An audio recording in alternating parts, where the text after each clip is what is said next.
Pierre Bourdieu. Distinction Chapter 4. The Dynamics of the Fields. Part 1. The Arenas of Social Combat and the Illusion of Freedom. Let us begin by dismantling a profound, foundational myth of the modern age. We are taught from childhood to believe that we are entirely autonomous individuals, that our choices are born within the quiet sanctuary of our own souls, and that when we choose a profession, a hobby, an artistic taste, or a political stance, we are exercising a pure, unadulterated free will. But this is a magnificent, comforting illusion. When you look closely at the fabric of society, you realize that you do not move through an open, empty landscape of infinite possibilities. Instead, you spend your entire life stepping into, navigating, and fighting within highly organized, invisible arenas of conflict. I call these arenas fields. Society is not a singular monolithic mass. It is a complex cosmos made up of dozens of these semi-independent, highly specialized worlds. The literary field, the political field, the corporate field, the culinary field, the medical field, the artistic field, and each and every one of these fields functions exactly like a high-stakes game. To understand the sheer weight of this concept, we must look at how a field captures your mind. When you enter a game, whether you are a corporate lawyer stepping into a courtroom, a scientist entering a research laboratory, or a young painter walking into an avant-garde gallery, you do not just bring your body, you bring your faith. You must possess what I call illusio. Illusio is that deep, pre-reflexive, unconscious belief that the game is worth playing. It is the conviction that the prizes offered by the field, the academic titles, the corporate promotions, the critical acclaim, the peer recognition, actually matter. To an outsider, the obsessions of any given field always look utterly absurd, trivial, or completely insane. Imagine a practical, hard-headed businessman accidentally wandering into a meeting of high-fashion designers or avant-garde poets. He watches them argue for hours, with intense passion and boiling anger, over the precise placement of a seam or the specific rhythmic meter of a line of verse. To the businessman, this is an incomprehensible waste of human energy. He thinks, why do they care so much? There is no money in this. But the businessman fails to see that he is simply trapped in a different game with a different currency. If you take that same avant-garde poet and place him in a corporate boardroom, watching executives sweat, shout, and lose sleep over a 2% shift in quarterly market share for a plastic manufacturing company, the poet will feel an identical wave of aristocratic disgust. He will think, how can these human beings dedicate their short lives on earth to something so vulgar, so spiritless, so utterly devoid of beauty? Both the businessman and the poet are blind to their own condition. They are both running on the fuel of illusio. They have both been deeply socialized to believe that their specific arena is the center of the universe. Let us examine a magnificent, concrete historical example to see exactly how a field constructs its own reality and cuts itself off from the rest of the world. Consider the dramatic transformation of the literary field in France during the middle of the 19th century. A historic fracture spearheaded by writers like Gustave Flaubert and Charles Baudelaire. Before this era, the literary world did not have its own independence.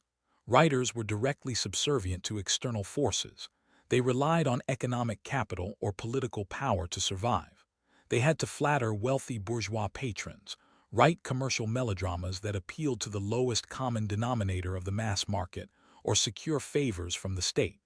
The rules of literature were dictated from the outside, by the wallet and the sword. But Flaubert, Baudelaire, and their circle executed a brilliant, historic rebellion. They did not launch a political revolution with guns. They launched a structural revolution within the field. They established a radical new law for the artistic world. The principle of art for art's sake. They built an invisible wall around their field and declared that external standards no longer applied here. They created what I call an inverted economy. In this upside-down world, The normal rules of capitalism were completely turned on their head. Commercial success was no longer a sign of victory. It was reclassified as a badge of absolute shame. If a novelist published a book that sold hundreds of thousands of copies to the general public, the elite literary field did not congratulate him. They excommunicated him. They called him a vulgar merchant, a panderer, a soul who had sold his artistic purity for bourgeois gold. Conversely, if a poet published a collection of verses that was so dense, so challenging, and so radical that the mass public hated it, the newspaper critics mocked it, and the publisher went completely bankrupt. That poet was crowned by his peers as an absolute god. His financial failure was the ultimate proof of his artistic success. It proved that his work was too pure, too advanced, and too noble to be understood by the unrefined masses. Look at what happened here. The actors in the 19th century literary field did not escape power dynamics. They simply created a new kind of power. By inventing the concept of the pure artist who despises money, they created a highly potent form of cultural capital that they could weaponize against the wealthy bourgeoisie. They could look at the richest industrial magnate in Paris, a man who could buy and sell their entire neighborhood, and they could make him feel small, unrefined, and culturally illiterate. They looked down on his millions from the towering height of their aesthetic purity. Every day of your life, as you move through modern society, you are constantly crossing the borders of these different fields. And every time you step across a border, the value of your personal assets changes instantly, without your permission. Think of a brilliant, highly educated academic who spent 20 years mastering the intricate nuances of post-structuralist philosophy. Within the academic field, she is a figure of immense status. When she walks into a lecture hall, people whisper her name, her papers are cited with reverence, and her words carry institutional weight. She possesses an enormous volume of specific cultural capital. But watch what happens when that same academic steps out of her field and tries to secure a loan at a commercial bank, or navigates a high-pressure real estate negotiation. The moment she walks into the banker's office, her currency evaporates. The banker does not care about her profound insights into philosophy. He does not read her essays. He looks at his computer screen and evaluates her through a completely different scale of value. Her credit score, her liquid assets, her debt-to-income ratio. Within the economic field, she is suddenly reduced to a position of relative weakness and vulnerability. This is the great anxiety of modern life. We are all forced to play in multiple fields simultaneously, and the skills required to win in one game can often cause us to fail miserably in another. Your deep, intuitive understanding of street culture, independent music, or underground fashion might make you an absolute icon among your peers in a cultural field.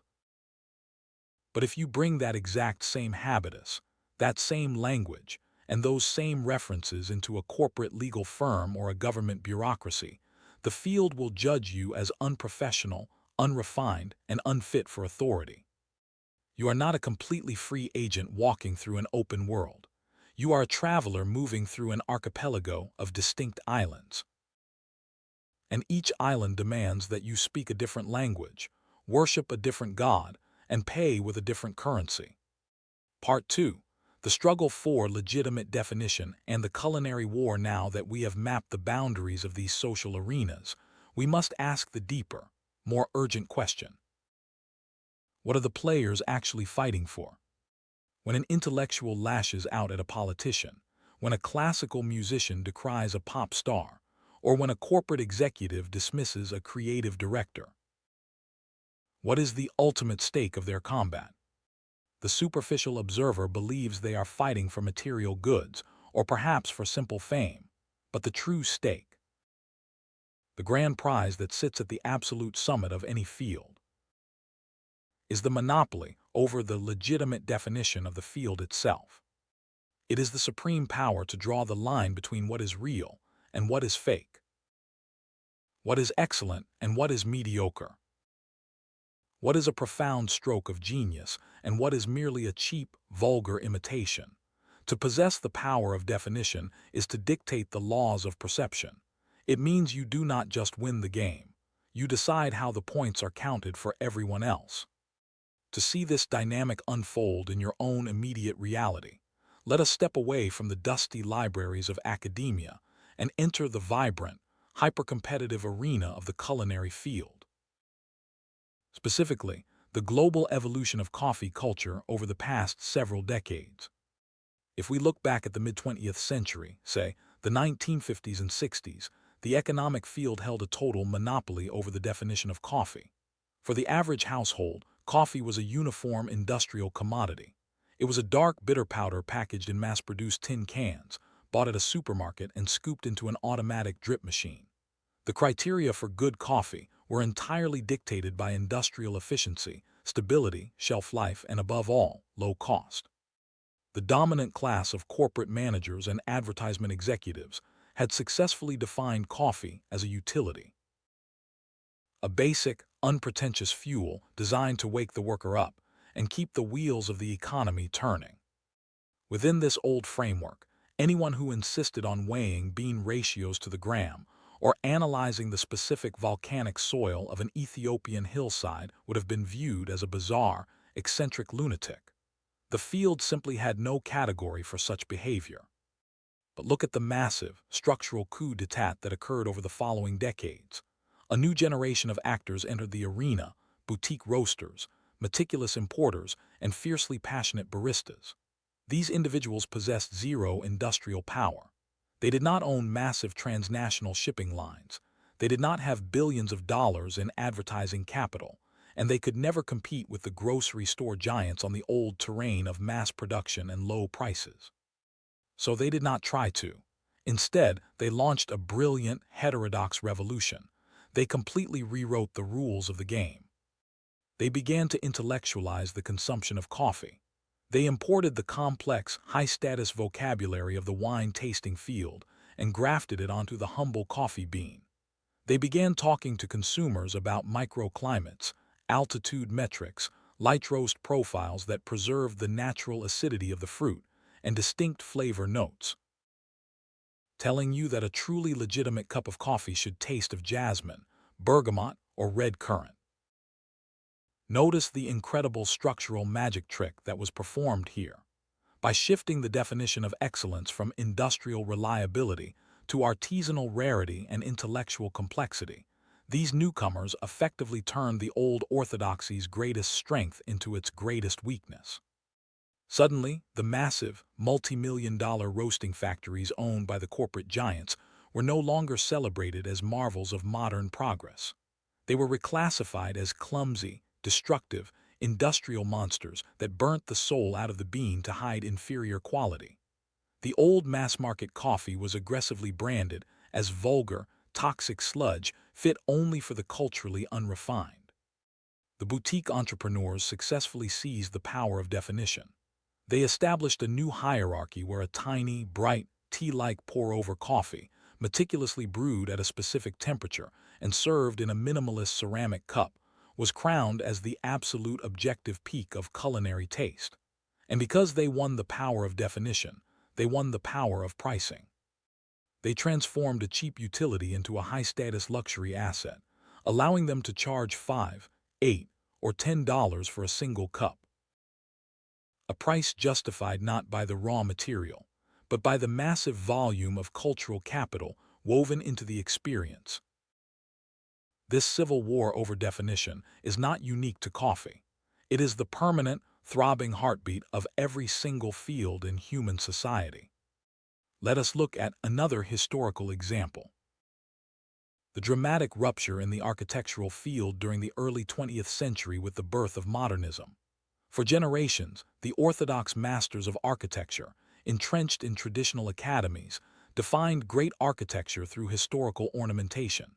To build a prestigious bank, a courthouse, or an elite mansion, you had to decorate it with classical Greek columns, intricate Roman arches, and lavish Baroque sculptures.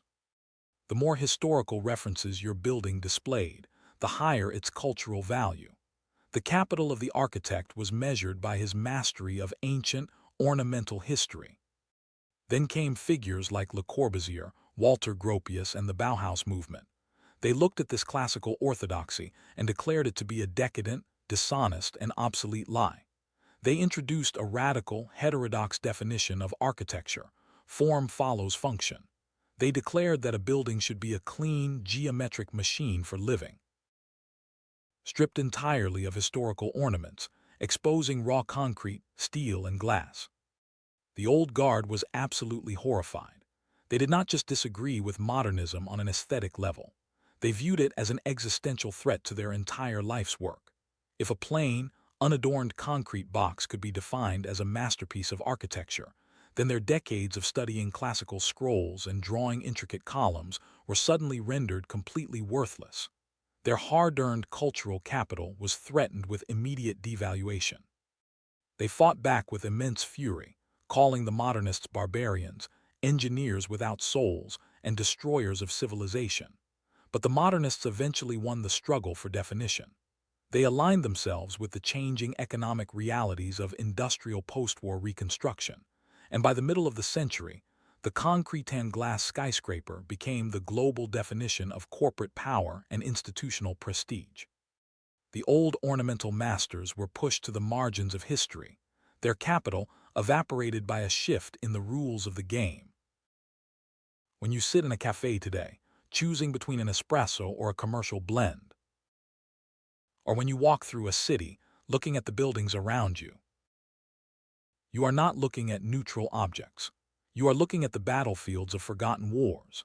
Every aesthetic standard that feels natural, obvious, and objective to you today is simply the triumphant flag planted by a specific group of heterodox rebels who fought a battle generations ago, won the monopoly over definition, and successfully forced their personal taste down the throats of history. Part 3. The secret accomplices and the preservation of the game. Let us now venture into the most paradoxical, the most ironic, and perhaps the most deeply hidden mechanism within the dynamics of any social field. When we observe these fierce, public civil wars between the established masters, the defenders of orthodoxy, and the radical insurgents, the champions of heterodoxy, our eyes are naturally drawn to the conflict. We see the dramatic clashes, we read the polemics in journals, we witness the shouting matches in the press or on digital platforms, and we assume we are looking at two groups of people who share absolutely nothing in common. Two forces trying to annihilate one another. But if you step back and look at the underlying structure of the field, you discover a startling reality. The old guard and the young rebels, the traditionalists and the avant-garde, are not total opposites. In fact, they are secret, structural accomplices. To understand why this is, we must look at what happens to the game itself during a rebellion. When a radical newcomer launches a violent attack against the established authorities of a field, what are they actually doing? Let us look at a specific, historical example from the literary field. The mid-20th century explosion of the anti-novel, or the Nouveau Roman in France, led by writers like Alain Robbe-Grillet. These writers fiercely attacked the traditional, orthodox masters of literature, the heirs of Honoré de Balzac and Marcel Proust. They declared that traditional plot lines, stable character development, and psychological depth were dead, obsolete bourgeois fabrications. They published books that were deliberately fragmented, cold, and stripped of conventional narrative logic. The literary establishment reacted with absolute outrage, declaring that these text experiments were not real literature. They wrote furious essays defending the sacred traditions of the French novel. But notice what is truly happening beneath the surface of this war. By spending so much intellectual energy, so much passion, and so much time arguing about whether the Nouveau Roman counted as a legitimate novel, both sides were loudly, dramatically, and continuously agreeing on one fundamental premise: that the novel is something worth fighting over. They were both utterly possessed by the same illusio. They both believed, with every fiber of their being, that the definition of literature was one of the most important questions on the face of the earth. This is the grand illusion that preserves the game. The rebel who throws stones at the temple of orthodoxy is not destroying the temple. He is reminding everyone that the temple matters. He is renewing the interest of the public. The old guard needs the rebel. Without the rebel, the field of orthodoxy becomes stagnant, predictable, and profoundly boring. It turns into a dusty museum. If there is no enemy to fight, the established masters look like senile bureaucrats guarding an empty vault. The arrival of the radical newcomer provides the old guard with a magnificent gift, a reason to restate their principles, to reassert their authority, and to feel the thrill of defending a sacred tradition. Conversely, the rebel entirely relies on the old guard for his identity. An avant-garde artist cannot exist without a traditional academy to shock. If there is no conservative establishment to offend, the rebel's provocations lose all their weight and evaporate into thin air. His radicalism is parasitic upon the authority of the very institutions he claims to despise. Therefore, the fierce conflict between orthodoxy and heterodoxy is actually the engine that pumps fresh blood into the veins of the field. It creates the public spectacle, the drama, and the high-stakes narrative that captures the attention of society. It convinces the outside world that whatever is happening inside this specific arena is incredibly important, highly sophisticated, and deeply serious. Let us look at a highly visible, modern-day example of this structural dance within the fashion field. Consider the relationship between traditional, ultra-conservative high-fashion houses and the radical streetwear designers who emerged from skate and hip-hop culture. For decades, the orthodoxy of high fashion was defined by exclusive Parisian salons, meticulous tailoring, and an aristocratic, unapproachable elegance. When streetwear first began bubbling up from urban subcultures, the high-fashion establishment ignored it or dismissed it as crude, low-status, mass-market utility clothing. But as the subculture gained massive cultural capital among youth populations, radical designers began launching aesthetic attacks against the high-fashion temple. They put torn graphic tees, oversized hoodies, and industrial sneakers on the runways. They mocked the stiff, formal seriousness of the old elite. What did the traditional high-fashion houses do? Did they collapse? No. They executed a classic structural absorption. They hired the very rebels who were attacking them. They appointed streetwear icons as creative directors of legacy luxury brands. Suddenly, a nylon tracksuit or a pair of distressed sneakers was selling for thousands of dollars under a luxury label. The old guard lent its immense institutional prestige and historical pedigree to the rebel. The rebel lent his raw, authentic cultural energy to the old guard. They entered into a highly lucrative marriage of convenience.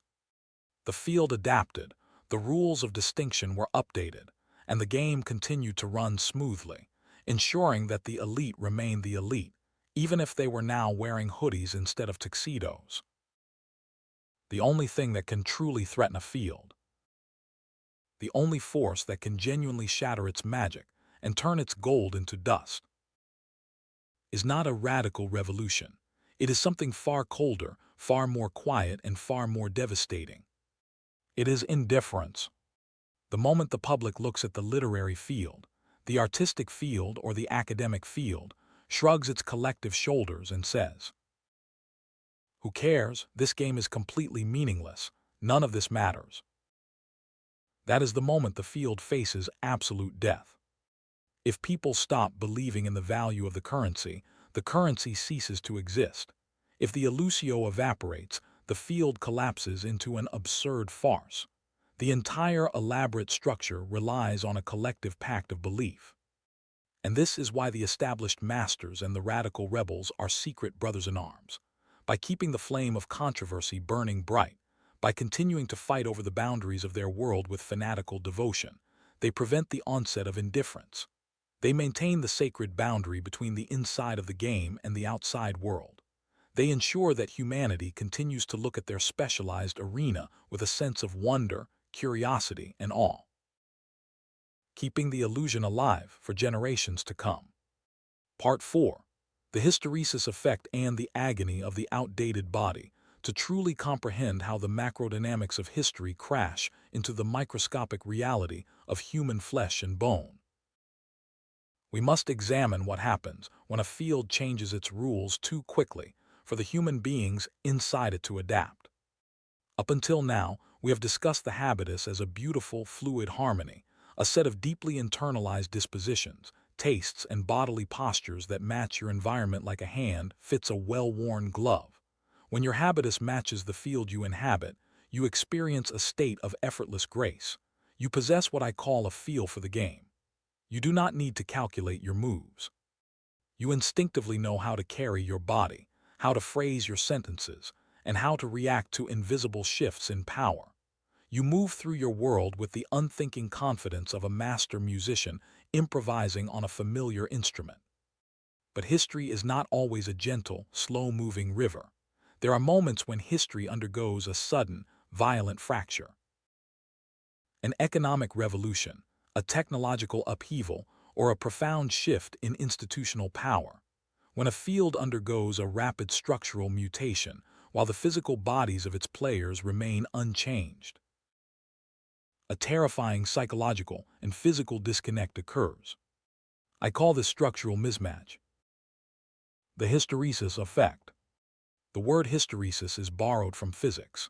It describes a phenomenon where an effect lags far behind its cause, where a material retains a physical state even after the external forces that created that state have been completely removed.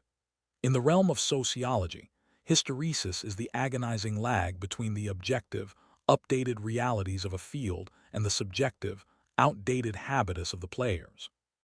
It is the condition of a human being whose internal software is suddenly forced to run on a world that no longer recognizes its code. Let us immerse ourselves in a profound historical tragedy to see this effect written across human lives.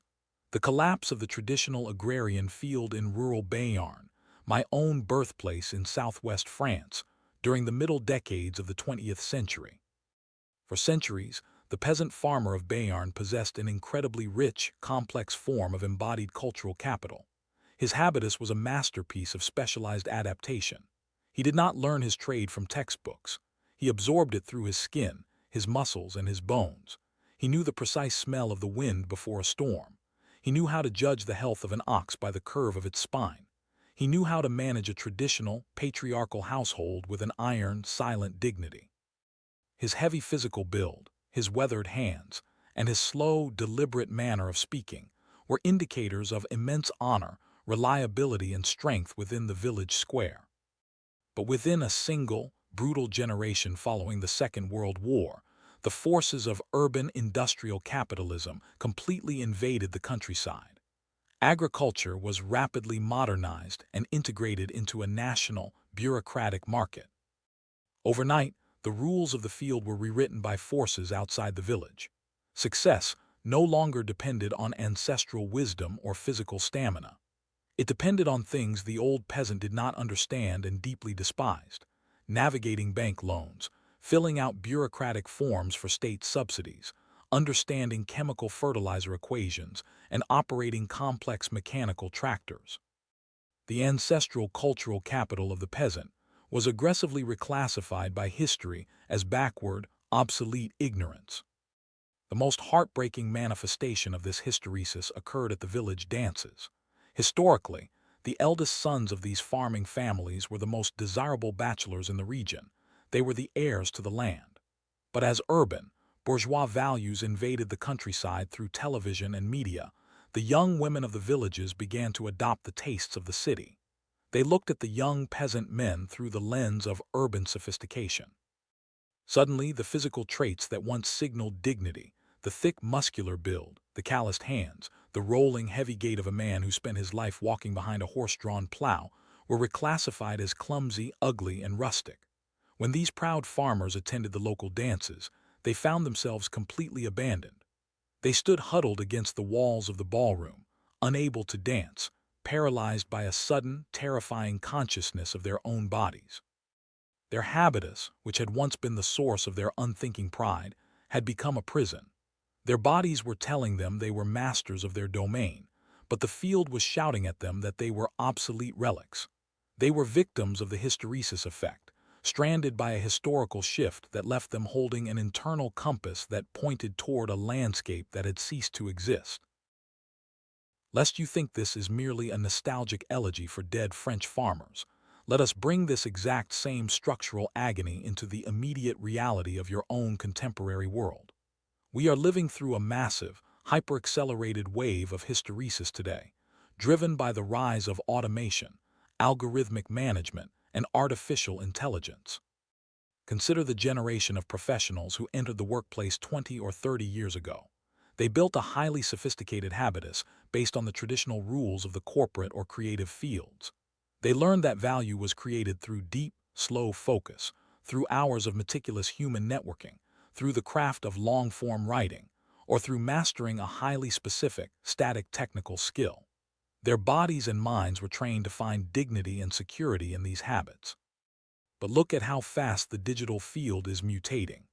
Algorithms now optimize workflows in real time, creative outputs are generated in seconds by machines, and the metric of professional excellence has shifted from deep craft to rapid adaptation, volume output, and platform compliance. Every day, thousands of aging professionals look at their computer screens with a profound, unnameable anxiety. They are working harder than ever, running on the old software of their dedication and expertise, yet they feel their status slipping away. They find themselves managed by software metrics they cannot influence. They see their hard-earned experience dismissed as a liability rather than an asset. This is the modern face of hysteresis. It is the deep, existential exhaustion of an individual who realizes that the bodily and mental discipline they spent a lifetime acquiring has been rendered structurally irrelevant by a sudden shift in the architecture of the game. They are forced to live out the remainder of their lives in a state of permanent cultural jet lag, carrying an outdated body through an unfamiliar world. Part 5. The digital field and the automated battle for distinction.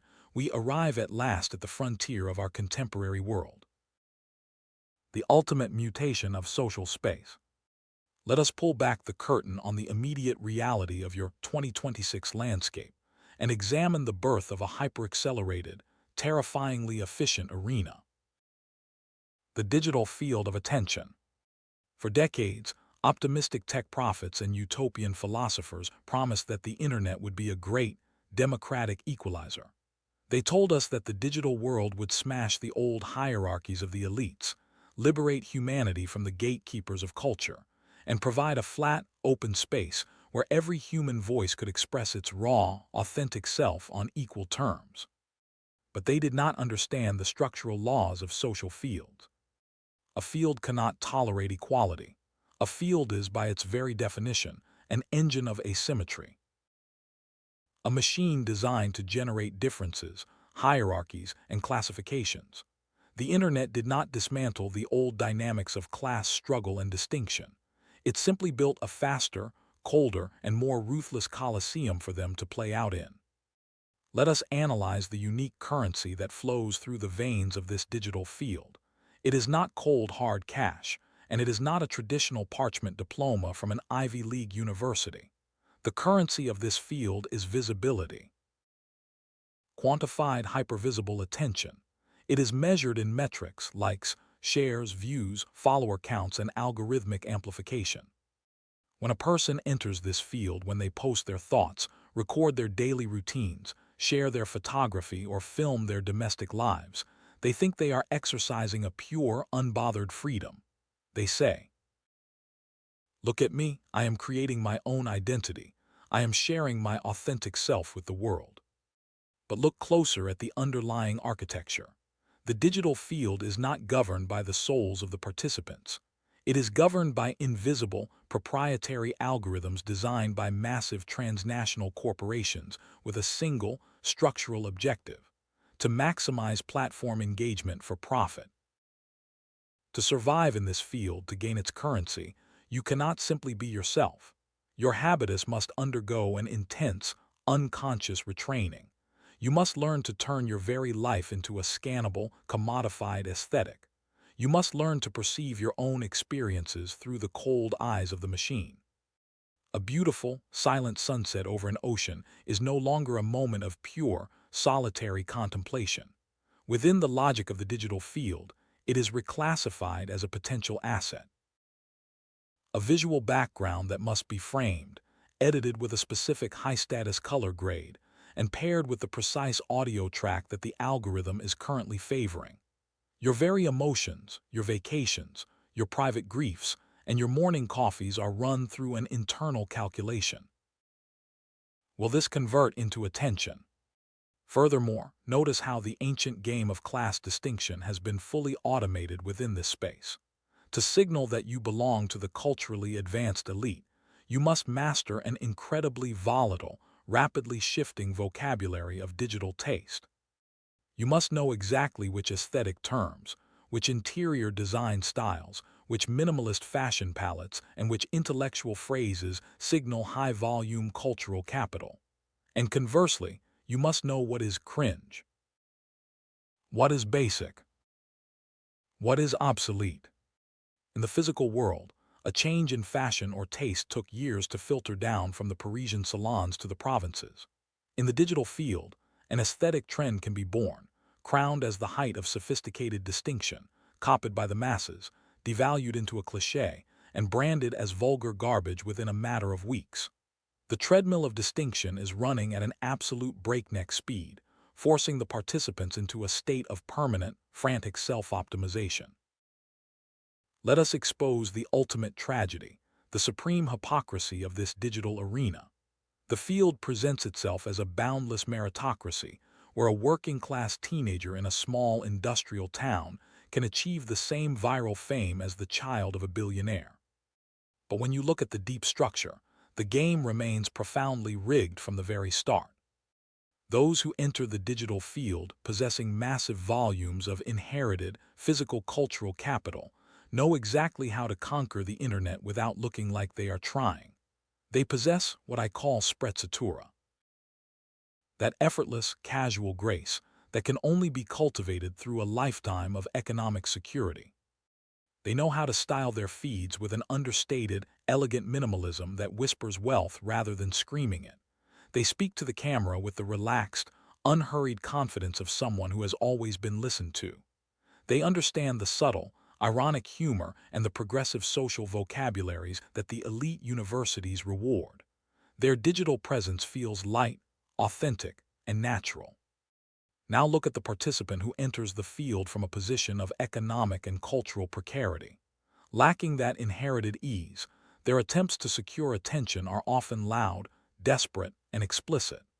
They chase the obvious trends, they use the aggressive, oversaturated filters, and they engage in the hyperdramatic, sensationalized behaviors that the algorithm demands for raw views.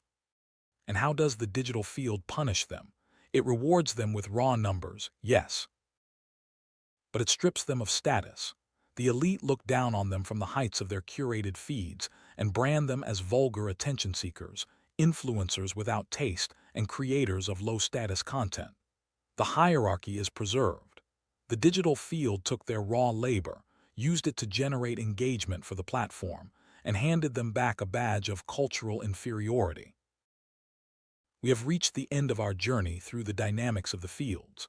Whether we are looking at the 19th century salons of Paris, the architectural wars of the Bauhaus, the heartbreaking silence of the farmers of Bayonne, or the hypervisual matrix of your current online existence, the lesson remains absolute. You are a player in games you did not design. Your very desires, your definition of beauty, your professional ambitions, and your digital identity are the products of an endless, invisible combat for classification. The social fields around you want you to stay blind to this reality. They want you to believe that your victories are entirely your own, and that your failures are your personal fault. They want you to remain trapped in the illusio, running on the treadmill, chasing the carrot of distinction until your body breaks. But the moment you open your eyes, map the social space, and see the hidden currents of power that shape your choices, the spell begins to break. You realize that true freedom does not lie in winning the game of distinction. True freedom begins on the day you refuse to let a rigged grid dictate the value of your soul. And you step off the battlefield entirely.